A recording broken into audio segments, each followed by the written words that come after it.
कृषि दर्शन के दिखैया जम्मू संगवारी हो। राम राम जय जोहार।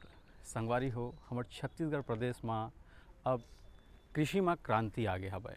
हमर जम्मो किसान भाई संगवारी मन हा वैज्ञानिक दृष्टिकोण ले सुघर खेती किसानी के बूता ला करत हवय। खीरा के पहले हम जब खेत ला जोत के ओमे रोटोवेटर चला के खाद डाल के रिजिंग करथन हमन और रिजिंग करे के बाद में ओमे मल्चिंग बिछाथन। मल्चिंग करके ओला छेद करके बीज ला ओमे रोपित करथन। मल्चिंग के जैसे पौधा कौन से दूरी में लगाना है ओकर हिसाब से ओमे छेद किए जाते है ना। हम जैसे देखत हो कि यह 1-1 फीट के अंतराल में लगे है तो ये 1-1 फीट में छेद हुए है। बुआई के समय हमारा ड्रिप से ही 5 से 6 घंटा पानी देने लगते और उसके बाद में ओला बीज ला डायरेक्ट हमन हा रोपाई करथन। खासकर ओकर तोड़ाई में ध्यान देथन हमन काबर कि नार ला खींच के नहीं तोड़ना है, नाखून से ओला तोड़े जाते। तो वो खासकर विशेष ध्यान वही है कि खींच के ना तोड़े, ओला अंगूठा से काटते हुए निकले। एकर संगे संग संगवारी हो आजकल जेन हमर खेती किसानी में जो रसायन के उपयोग ज़्यादा होती से अब उहू ह कम हो जाते। हमर किसान भाई मन हा जैविकता की ओर लौटत हवय। तो संगवारी हो आज हमन हा गोड़बात करबो कि हम खीरा के वैज्ञानिक खेती कैसन ढंग के कर सकन ये विषय में। लेकिन ओकर से पहली आप मन बर हवय कुछ खास।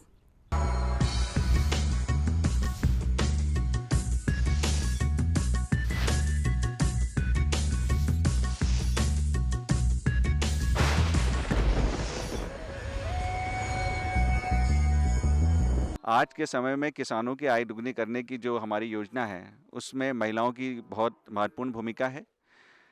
खेती बाड़ी तो वो करती ही हैं, उनकी एक निश्चित आय होती है, पर इसके अतिरिक्त छोटे छोटे अगर वो कई सारे उपाय हैं, जैसे वो अगर समूह बनाती हैं, समूह बनाकर मशरूम उत्पादन का कार्य कर सकती हैं, साथ में अपना केचुआ खाद उत्पादन का काम कर सकती हैं। हमारे छत्तीसगढ़ में जो बहुत प्रमुख हमारा छत्तीसगढ़ी व्यंजन है उनको भी तैयार करके और बाजार में विक्रय करके अधिक आय कमा सकती हैं। पशुओं को चारा, आज हरा चारा नहीं मिलता है, उस स्थिति में घर में भी वो अजोला जैसा तैयार करके और उसको भी विक्रय करके अधिक आय कमा सकती हैं। कई इसके अलावा भी छोटे छोटे बीजोत्पादन करके सब्जियों को भी उगा के समूह के रूप में विक्रय करके पूरे गांव में अगर महिलाएं समूह बना लें और सब्जी उत्पादन करें अपनी बाड़ियों में, उनको ले जाके बाजार में बेच सकती हैं, उसका भी वो समूह बना के विक्रय कर सकती हैं। संगवारी हो कार्यक्रम में एक बार फिर से आप मन के स्वागत है। और जैसे कि आज हमन गोड़बात करबो, चर्चा करबो कि हम खीरा के वैज्ञानिक खेती कैसन ढंग के कर सकन ये विषय में। और यही विषय में आज जानकारी देबर हमार संग में हवय श्रीमती पायल साव जी, वरिष्ठ उद्यान विकास अधिकारी, जेन आप मन ला बताही कि आप मन वैज्ञानिक विधि ले कैसन ढंग के आप मन खीरा के उत्पादन ला ले करके बढ़िया से बढ़िया व्यवसाय के काम ला कर सकत हवो। तो आओ जानथन संगवारी हो, सबले पहले तो हम यही जानना चाहबो कि ये खीरा के जन खेती होथे एकर बर कैसन ढंग के जलवायु होथे, का हमर छत्तीसगढ़ के जलवायु है एकर बर उपयुक्त है। आओ जानथन ये जलवायु और जमीन के तैयारी के विषय में हमार मैडम जी काय कहा थे। छत्तीसगढ़ की जलवायु के हिसाब से खीरे के लिए बहुत अच्छी है छत्तीसगढ़ की जलवायु, चूँकि ये बहुत गर्मी में होता है और यहाँ की जलवायु आर्द्र और उष्ण है। आओ सुनथन कि खीरा के उन्नत खेती के विषय में हमारे विशेषज्ञ काय कहा थे। इसके लिए हमें काली मिट्टी चाहिए होती है, उसके अलावा हम रेतीली में भी लगा सकते हैं। मिट्टी ऐसी होनी चाहिए जहाँ पे पानी का रुकाव ना हो, क्योंकि पानी का रुकाव होगा तो इसमें रॉटिंग होने की संभावना ज़्यादा होगी। खीरे की खेती के लिए ज़मीन की तैयारी के लिए हम सबसे पहले ज़मीन को प्लाउइंग करेंगे, या आप बोल सकते हैं जो गांव में हल चलाया जाता है वो करेंगे हम सबसे पहले। उससे क्या होता है कि धूप में अगर मिट्टी पलट जाती है तो उसमें कीड़े या फिर बीमारी लगने की संभावना कम हो जाती है। तो सबसे पहले हम 2 से 3 बार जुताई करेंगे। खेत की जुताई होने के बाद खीरा जैसे आप यहाँ पर देख रहे हैं कि वो रिज में लगे हुए हैं, रिज मतलब मेड़, तो हम सबसे पहले मेड़ बनाएंगे। मेड़ के लिए हम उसकी दूरी तय करेंगे, हम 1 से 1 मीटर की दूरी में मेड़ लगाएंगे। मेड़ लगाने के बाद मेड़ हम जब बनाएंगे, मेड़ बनाने के बाद हम उसमें खीरे की बुआई के लिए उसमें बीज डालेंगे। चूँकि आप यहाँ पे देख रहे हैं कि मल्चिंग लगी हुई है, मल्चिंग लगाने से ये होता है कि हमें निंदाई के लिए लेबर कम लगते हैं और पानी का जो एक्स्ट्रा जो वेस्ट होता है वो भी कम होता है। तो हम उस पर पहले मल्चिंग लगाते हैं। मल्चिंग लगाने के बाद हम उस पर छेद करते हैं। छेद इस तरीके से किया जाता है कि हमें जो दूरी चाहिए खीरे की खेती के लिए, हम उस हिसाब से दूरी तय करते हैं। इसमें 45 × 45 मतलब 45 × 45 के हिसाब से हम छेद करते हैं। उसके बाद उसमें हम खीरे के बीज को डाल देते हैं। खीरे के इस तरीके से होने के बाद हमें पता है कि खीरे एक नार वाली फसल है, तो हम उसके लिए यहाँ पे गांव में उसे ढेकरा बोला जाता है और इंग्लिश में उसे स्टेकिंग बोला जाता है। तो हम वहाँ पे ढेकरा गड़ा देते हैं, जिससे कि जो खीरे की जो नार है वो उस पर चढ़ जाती है। तो सबसे पहले ज़मीन जब हम तैयार करेंगे तो इन सब चीज़ों को ध्यान रखते हुए ज़मीन का जो प्रिपरेशन है या तैयारी है वो किया जाता है। उसके बाद हम उसमें जो खाद है वो जब हम ज़मीन की तैयारी करते हैं तभी हम उसमें खाद मिला देते हैं। चूँकि आजकल सब केमिकल या फिर बोल सकते हैं आपकी रासायनिक खाद की तरफ जा रहे हैं। गांव में आजकल जो गोबर खाद है वो कम मिलता है, लेकिन फिर भी हम कोशिश करेंगे कि गोबर खाद या वर्मी कंपोस्ट जिसे बोला जाता है, तो जब ज़मीन की तैयारी कर रहे हैं तब उस टाइम पे आप इसमें गोबर खाद मिला लें। 10 से 15 टन आपको लगता है 1 हेक्टेयर के लिए, मतलब 2.5 एकड़ के लिए। तो आप जब उसको उसमें मिला देते हैं उसके बाद आप मेड़ बनाते हैं। मेड़ बनाने के बाद आप उसमें मल्चिंग बिछाते हैं। मल्चिंग बिछाने के बाद उसमें जो बीज है उसका रोपण किया जाता है। इस तरीके से ज़मीन की पूरी तैयारी की जाती है। तो संगवारी हो, ये तो रही से बात कि आप मन ला जमीन के तैयारी कैसे करना है। और हाँ, सबसे अच्छा बात ला बताई से कि आप मन ला मिट्टी परीक्षण ला जरूर करवाना हवे। और NPK के बहुत संतुलित मात्रा ला जब हम डालथन अपन खेत में तो बड़ा सुघर ढंग ले आप मन जमीन के तैयारी ला कर लेत हो और बढ़िया फसल के। लेकिन ओकर संगे संग यहो जरूरी है कि हमला बीज और बुआई ये विषय में घलोक जानना उतके ही महत्वपूर्ण हवे। आओ जानथन ये विषय में हमारे विशेषज्ञ काय कहा थे।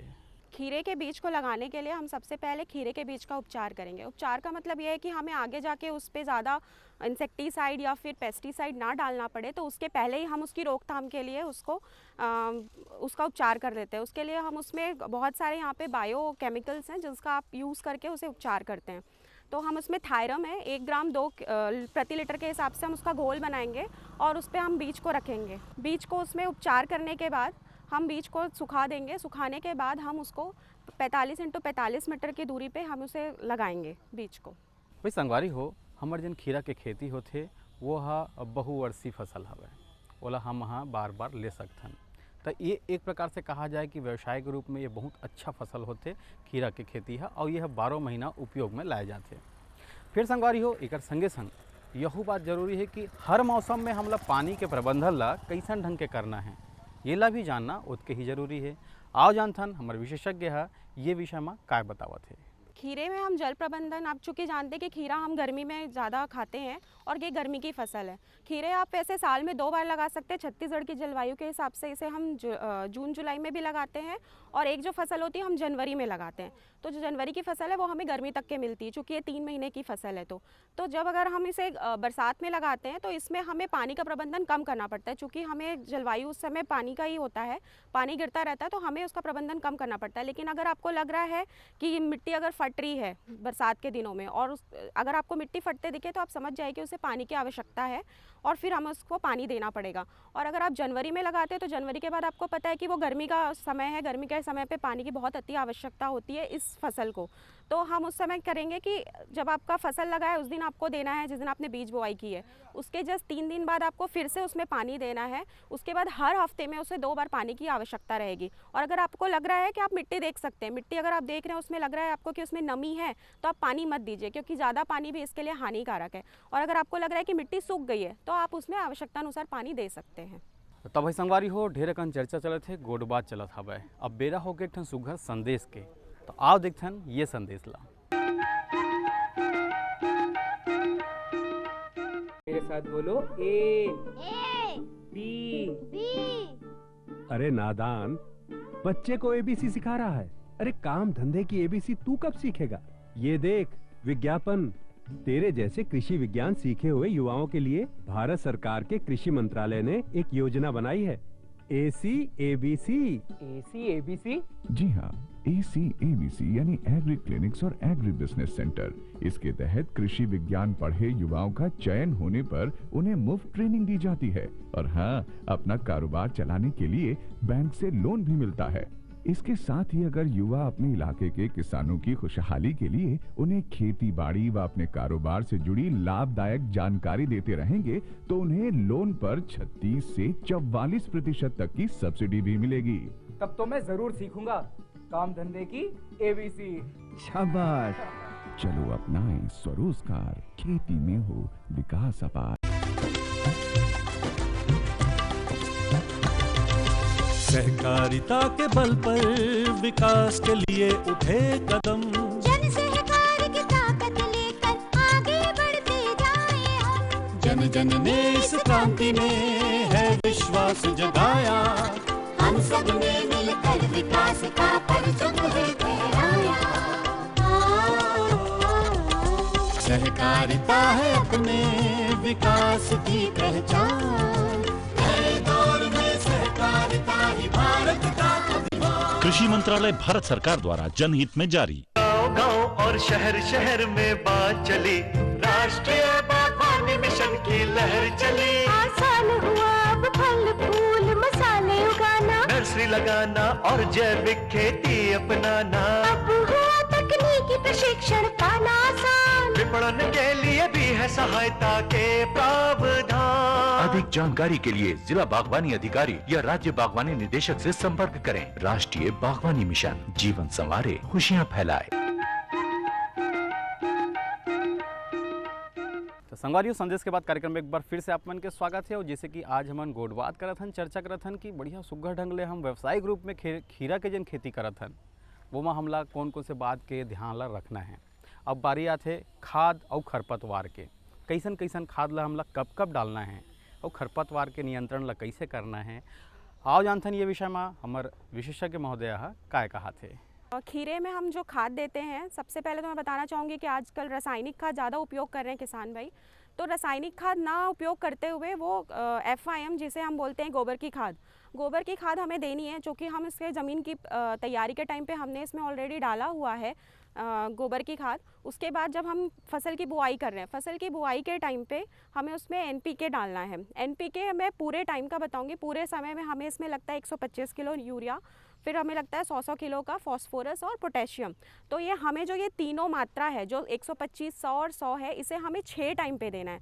तो 6 टाइम का मतलब ये है कि आपने जब बुआई की तब आपको देना है, उसके बाद उसके 20 दिन बाद आपको फिर से उसमें अप्लाई करना है जो फर्टिलाइज़र है। उसके बाद उसके फूल आने के टाइम पे आपको ज़रूर देना है। फूल आने के बाद उसके बाद लास्ट में जब आप फल तोड़ाई कर रहे हैं, फल तोड़ाई के तुरंत बाद आपको फिर देना है। इस तरीके से इसको आप अलग अलग डोजेस में जो खाद है उसे आपको देना है, इसमें फर्टिलाइज़र देना है। तो संगवारी हो, ये तो रही इस बात सुघ्घर ढंग ले आप मतलब बताइस कि कैसन ढंग के हमला खाद और खरपतवार के समावेश ला हमर खीरा के खेती में करना है। एक संगे संग कीट व्याधि के घलोक प्रकोप होते और बड़े से बड़े फसल है संगवारी हो, बड़ा मेहनत करे के बाद में अगर कहीं बीमारी आ गया, कीट व्याधि के समय आ गया, तो फिर वो समय तो फिर बड़े से बड़े फसल है नुकसान में हो जाते। तो हमला ओकर पहली वाला पहचानना है कि कैसन ढंग के हम कौन कौन से प्रकार के दवाई ला, कौन कौन से प्रकार के कीट पतंगा के प्रकोप हो सकते, ओकर पहली से हम तैयारी कैसन ढंग के करन। आओ जानथन ये विषय में काय कहा थे हमार विशेषज्ञ है।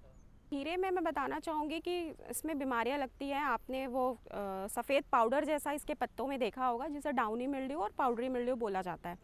तो डाउनी मिल्ड्यू के लिए हमें मैंकोजेब यूज़ करना है। जब भी आपको लगे कि इसमें सफ़ेद आने लग गए हैं, तो हमें डाउनी मिल्ड्यू के लिए 1 ग्राम प्रति लीटर के हिसाब से हमें मैंकोजेब का घोल तैयार करना है और उस घोल को हमें इसमें स्प्रे कर देना है। जब भी आपको लग रहा है कि इसमें सफ़ेद आपको पाउडर जैसा दिखने लग गया है, तब की बात है। और इसके अलावा इसमें कीट जो आते हैं, आपने देखा होगा कि एफिड्स है, माइट्स है, ये सब ज़्यादा खीरे में आते हैं। तो इसके लिए आप जो डाईमेथियोट है वो आप यूज़ कर सकते हैं। ये है 0.5 प्रति ग्राम प्रति लीटर के हिसाब से आप इसका घोल बनाएं और घोल बना के आप इसमें इसका स्प्रे कर सकते हैं। भाई वाह संगवारी हो, तो बहुत सुघ्घर जानकारी हमारा विशेषज्ञ आप मतलब बतावत है, देवत हवे। लेकिन एक विशेष बात यूँ हवे कि वैज्ञानिक खेती के कहे के मतलब ये होते संगवारी हो कि हर एक विधि है अगर वैज्ञानिक तौर पे होते। अब बात आते है जिससे अब कटाई छटाई के, तो कैसन ढंग के खीरा के खेती में हम कटाई छटाई के सावधानी ला रखन, काय करन ओकर बर का उदिम करन, ये जम्मो गोड़ बात ला बतावत है। आओ सुनथन वो काय कहा थे। खीरे की फसल वैसे 45 से 60 दिन में तैयार हो जाती है इसके बीज लगाने के बाद से। उसके बाद से आप इसका पहला तोड़ाई शुरू कर सकते हैं। कुल मिला के इसमें 8 से 9 तोड़ाई होती है और 180 दिनों के लिए 180 दिनों का ये फसल होता है। तुड़ाई के लिए इसमें विशेष ध्यान रखना ज़रूरी है, चूँकि ये नार वाली फसल है। जब भी आप खीरे की तुड़ाई करें तो खींच के ना करें, जिससे कि फसल ख़राब हो सकती है। आपको उसे अंगूठा लगाना है, अंगूठा लगा के उसको तुड़ाई करना है। इस तरीके से तुड़ाई करने में आपका खीरा है वो भी सेफ़ रहेगा और प्लस आपकी जो फसल है वो भी आपकी सेफ़ रहेगी। इससे क्या होगा कि आपको इसमें 8 से 9 तुड़ाई और लेना है। पहली तुड़ाई में अगर आप इसे ख़राब कर देंगे तो आगे की फसल आपकी नुकसान हो जाएगा आपका। इसलिए आप तुड़ाई करते वक्त इसका ध्यान रखेंगे। और 3 महीने की क्रॉप है, 3 महीने तक आप इसमें कंटिन्यूसली तुड़ाई कर सकते हैं। संगवारी हो, आप मन ह देखे सुनो कि कैसन ढंग के आप मन ह खीरा के खेती ला अपन क्षेत्र में कर सकते हो। अब बात आते कि हम खीरा के खेती ला कर डले हन, बढ़िया खीरा घलोक निकल गए है, लेकिन खेत से लेकर के बाजार में पहुँचे तक के का सावधानी रखना है, कैसन ढंग के हम रख रखाव ला करना है ताकि हमला बाजार में ओकर अच्छा भाव मिले।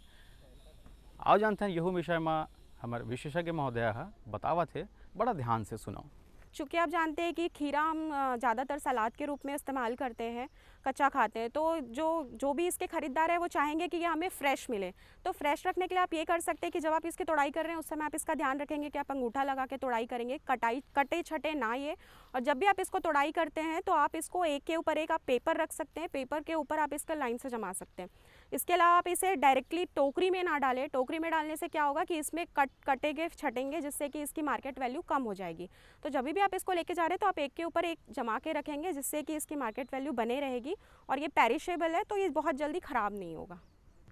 संगवारी हो, आज जैसे समय आवत है, हमार जन खेती खार के बूता है जन रासायनिक उपयोग कर करके हमार जन जमीन है वह बिल्कुल बेकार हो गए, बंजर हो जाता है। ओला हम लोग वापस लाना है फिर से, ओकर बर तो बहुत अच्छा से आप मन जानत हो कि हम जैविक के डहर लौट करके हमार अपन जमीन ला बचा सकत हो। लेकिन एकर संगे संग और कौन कौन से प्रकार के हम जमीन के माटी के तैयारी ला कर सकथन, ओला बढ़िया उर्वरक बना सकथन। आओ जानथन ये विषय में हमारे विशेषज्ञ महोदय है काय कहत है। यहाँ का जो क्लाइमेट है छत्तीसगढ़ वार्म एंड ह्यूमिडिटी, आर्द्रता और गर्म मौसम है, जो कि धान के लिए सबसे सेटेबल आपका जलवायु हो। और यहाँ पर इसी जलवायु के कारण धान की 2 फसलें आप लोग लेते हैं, एक खरीफ और एक रबी। खरीफ में और रबी में दोनों में उत्पादन डिफरेंट रहता है, क्योंकि खरीफ में क्या होता है कि फोटो पीरियड काल जो होता है वो कम होता है और रबी में अधिक होता है। तो किसान भाइयों को रबी में अधिक उत्पादन मिलता है खरीफ की अपेक्षा धान में। और मैं बेसिकली जो बोलना चाहता हूँ यहाँ के लैंड प्रिपरेशन और सॉइल की फर्टिलिटी उर्वरा के बारे में बोलना चाहता हूँ, कैसे किसान भाई लोग खेत की उर्वरा शक्ति को मेंटेन रखें। देखिए, सबसे महत्वपूर्ण होता है मिट्टी का ऑर्गेनिक कार्बन। ऑर्गेनिक कार्बन जो होता है जिसे बोलते हैं ओसी। आप लोग जब मिट्टी टेस्ट कराएंगे तो उसमें लिखा रहता है ओसी। ओसी पर निर्भर करता है मिट्टी का पूरी लाइफ साइकिल।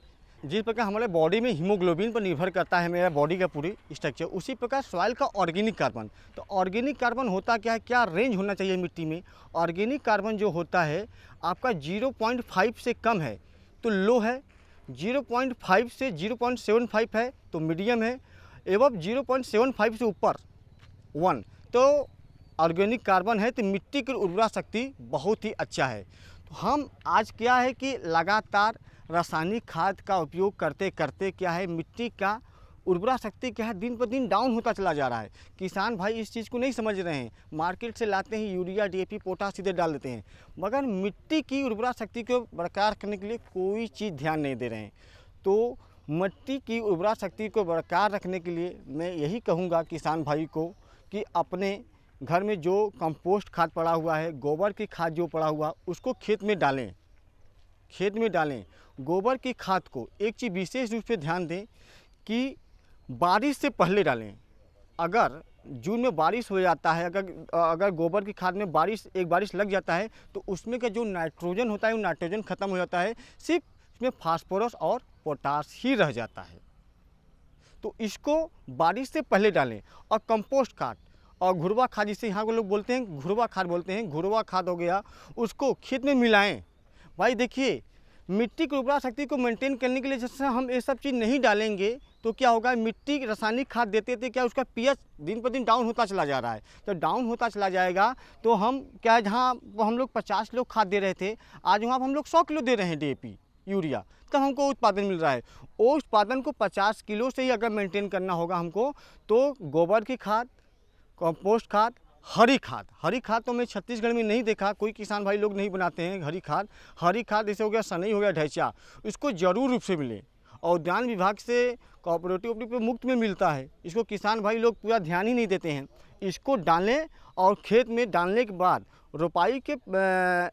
रोपाई के 10 दिन पहले उसको रोटावेटर या कल्टीवेशन से उसको खेत में मिला दें। क्या होता है, वो जो सड़ने के बाद क्या होता है, इसमें कार्बन जो भी हम देते हैं, ये सब कंपोस्ट खाद, गोबर खाद, वो नाइट्रोजन के लिए नहीं देते हैं, वो देते हैं ऑर्गेनिक कार्बन। ऑर्गेनिक कार्बन जितने ही खेत में बढ़ेगा उतना ही नाइट्रोजन की मात्रा बढ़ेगा, जिससे क्या है, मिट्टी की लाइफ साइकिल पूरी निर्भर होता है उसी ऑर्गेनिक कार्बन पर ही।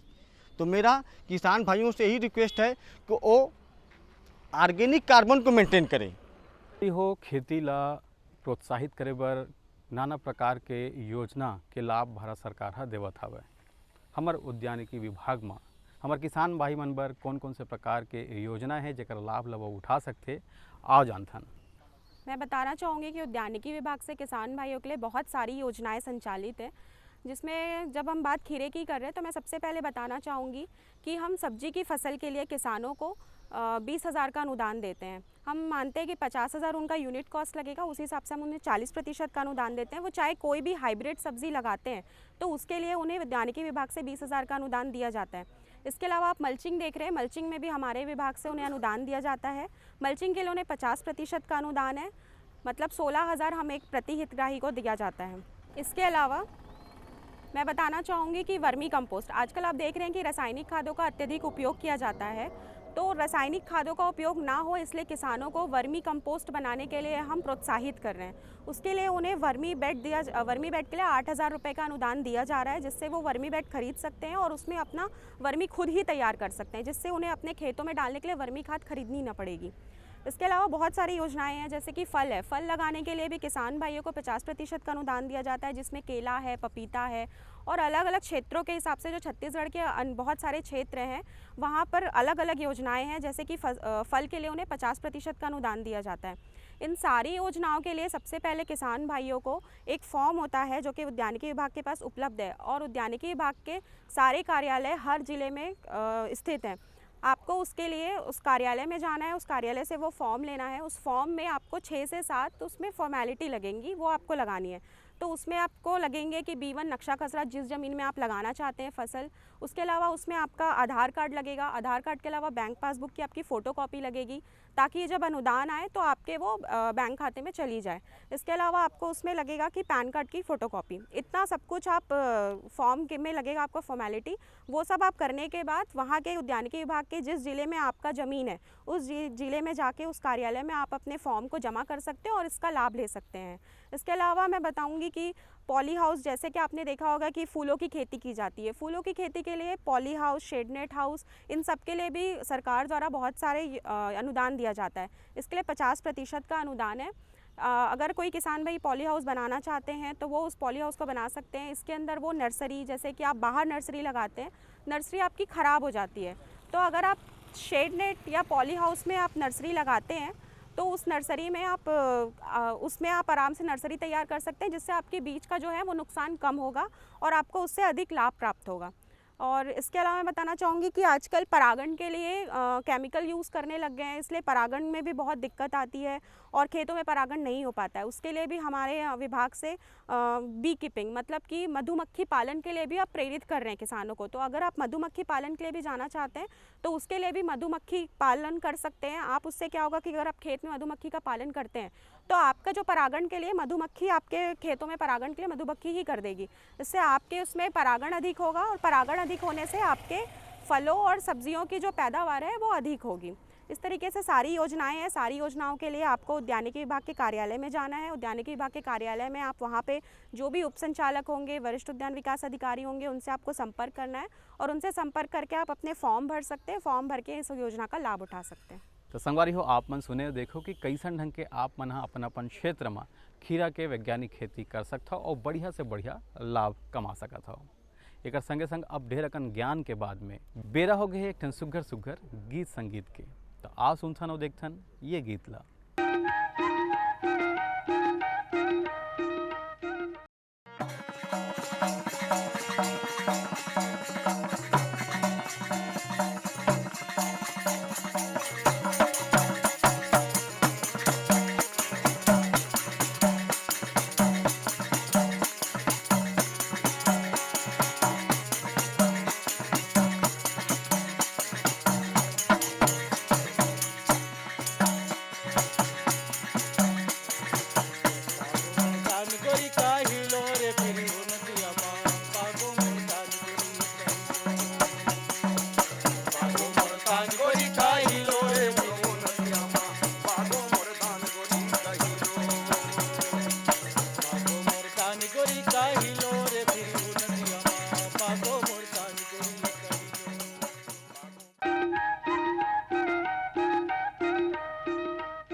संगवारी हो ये तो रहीस गीत संगीत आप मन ला कैसे लागिस और आज के हमर ज्ञान ह आप मन ला कैसे लागिस ये ला आप मन ह जरूर बताहू।